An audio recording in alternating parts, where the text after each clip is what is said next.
Olá, boa noite. Sou a pastora Paula Lopes, pastora auxiliar no Ministério Internacional Semeando em Terra Fértil.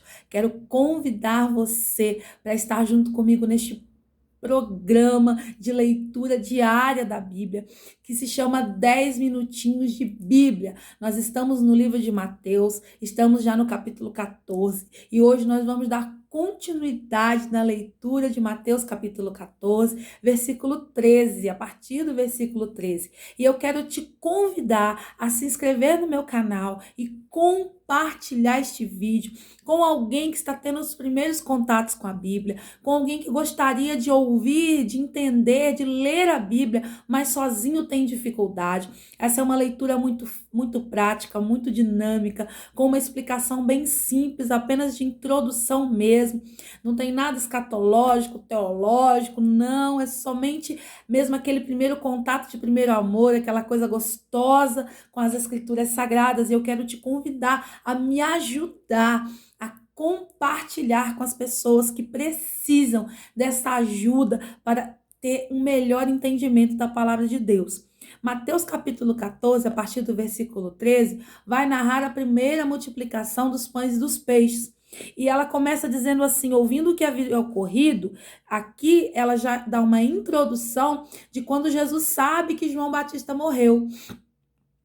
Então, o capítulo 13 vai contar o que é que Jesus fez na morte quando ele descobre que João Batista está morto, né? Ouvindo o que havia ocorrido, Jesus retirou-se de barco em particular para um lugar deserto. As multidões, ao ouvirem falar disso, saíram das cidades e o seguiram a pé. Quando Jesus saiu do barco e viu a tão grande multidão, teve compaixão deles e curou os seus doentes. Ao cair da tarde, os discípulos aproximaram-se dele e disseram: Este é um lugar deserto e já está ficando tarde. Manda embora a multidão para que possam ir aos povoados comprar comida. E respondeu Jesus: Eles não precisam ir, deem-lhe vocês de comer. Eles lhes disseram: Tudo que temos aqui são 5 pães e 2 peixes. Tragam-nos aqui para mim, disse ele, e ordenou que a multidão se assentasse na grama. Tomando os 5 pães e os 2 peixes, e olhando para o céu, deu graças e partiu os pães. Em seguida, deu aos discípulos, estes à multidão, e todos comeram e ficaram satisfeitos. E os discípulos recolheram 12 cestos cheios de pedaços que sobraram. Os que comeram foram cerca de 5.000 homens, sem contar mulheres e crianças. Jesus aqui está vivendo um momento de luto. O seu primo, o seu amigo de ministério, o seu companheiro, né? O seu parente acabara de morrer, acabara de ser decapitado. João perdeu a cabeça no aniversário de Herodes, a pedido da filha de Herodias. Jesus agora está triste com a notícia. E Jesus sempre tinha hábito de se retirar. Então Jesus ele quer se retirar mais uma vez. Não sabemos, Jesus queria, entre aspas, né?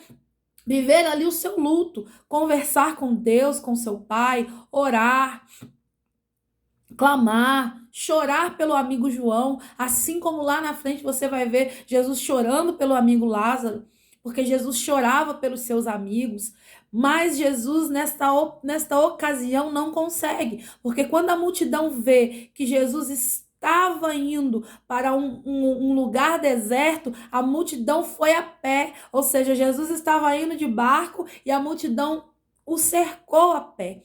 Quando Jesus chega naquele lugar deserto, onde ele queria ficar sozinho, onde ele queria ficar retirado, onde ele queria ficar só, a multidão já estava ali o aguardando. E ele sentiu compaixão das multidões, ele sentiu pena das pessoas, e ele começa a curar, ele começa a libertar, ele começa a fazer maravilhas na vida daquelas pessoas. Eu aprendo com essa palavra que as situações de luto, elas não podem nos impedir de fluir naquilo para qual fomos chamados a fazer. O desejo de Jesus ali era se retirar para um lugar deserto, mas o chamado de Jesus era de ser salvador da humanidade. O chamado de Jesus era fluir na vida das pessoas, trazendo transformação, trazendo luz, trazendo graça, trazendo autoridade do céu para a terra. Então, quando Jesus chega naquele lugar para descansar, para chorar, para conversar com o Pai, para ficar no deserto, para ficar sozinho, ele teve compaixão, porque ele entendeu que enquanto ele estivesse ali sofrendo a sua dor, sofrendo o seu luto, as multidões, as pessoas que ainda estavam vivas, as pessoas para as quais ainda havia esperança, poderiam perecer. Então Jesus deixa o luto de lado, deixa a sua dor de lado e ele começa a exercer sua chamada. Ele começa a exercer aquilo para o qual ele foi chamado. Quantas das vezes eu e você deixamos a tristeza, deixamos os problemas, as dores, os traumas, as coisas terríveis que nos acontecem, parar aquilo que temos que fazer em benefício de outros. Quantas das vezes o nosso sofrimento nos impede de agirmos com misericórdia na vida daqueles que ainda têm esperança? Quantas das vezes nós deixamos de fazer algo na casa do Senhor e fora dela também, porque estamos passando um período de problema, de dores, de traumas, porque estamos passando um momento que não estamos conseguindo lidar e a gente quer ficar quieto, e a gente quer ficar retirado, e a gente quer ficar sozinho, e a gente não quer conversar com ninguém. Mas Jesus, quando ele estava passando por esse momento, ele entendeu que estar quieto com ele mesmo significava deixar milhares de pessoas perecendo, sofrendo, morrendo. Eu não sei o que está parado na sua vida. Eu não sei qual momento de sofrimento você está vivendo. Mas eu quero dizer para você que enquanto você está calado, enquanto você que canta não canta mais, você que prega não prega mais, você que fazia algo por algo, qualquer coisa. Tem coisas tão simples, mas que fazem com que a vida de pessoas sejam transformadas. Você que deixou de fazer aquilo para o qual você nasceu para fazer, seja no âmbito espiritual, seja no âmbito físico, Deus está dizendo para você nesta noite: tenha misericórdia daqueles que precisam do seu chamado, que precisam do seu dom, que precisam do que você sabe fazer, porque quanto mais tempo você estiver parado, sofrendo as suas dores, mais pessoas irão morrer. Jesus entendeu perfeitamente isso. Ele entendeu que não adiantava mais chorar por João Batista. João Batista já estava morto, mas agora era necessário, mesmo com o coração dolorido, mesmo sentindo falta do amigo, mesmo sofrendo pela morte do seu primo, era necessário seguir em frente. Era necessário fazer algo por aqueles que ainda estavam vivos. É o maior desafio de quem está sentindo dor. Entender que o que passou não volta mais, mas há um mundo de oportunidades à sua frente e um mundo de pessoas que precisam de você, que precisam até mesmo das experiências traumáticas que você viveu, para que elas não vivam também o que você viveu, não sofram também o que você sofreu e não pisem nos caminhos que você pisou.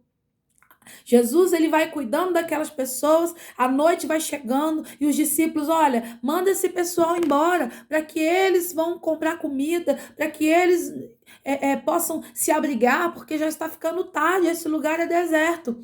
E Jesus olha para os seus discípulos e fala, não, deem vocês de comer a eles. E os discípulos, mas como que nós vamos dar de comer a essa multidão? E Jesus mostra para eles que só tem uma forma de nós darmos algo para alguém, é através da fé. Quando Jesus chama e pede aqueles 5 pães e pede aqueles 2 peixes, quando Jesus pega aqueles 5 pães e 2 peixinhos na mão, ele se utiliza da fé, ele se utiliza da certeza, da autoridade, da confiança que ele tem em Deus. E ali ele entrega de volta para os discípulos e diz, agora pela fé, vocês vão alimentar essa multidão. Os discípulos tiveram que usar a fé para pegar aqueles 5 pães e entrar no meio de uma multidão de 5.000 homens e acreditar que todos eles seriam alimentados. Os discípulos tiveram que ter muita fé para pegar 2 peixes, entrar pelo meio da multidão e acreditar que 2 peixes alimentariam mais de 5.000 homens. Só tem uma maneira de que a minha vida e a sua vida flua para benefício do outro, quando nós entendemos que vivemos pela fé, quando nós entendemos que andamos pela fé, quando nós entendemos que nada vem de nós mesmos, mas tudo vem de Deus, todo o dom perfeito, toda a boa dádiva, tudo que temos e tudo que somos vem de Deus, e sem Deus nada podemos fazer. Deus abençoe a sua vida poderosamente, em nome de Jesus.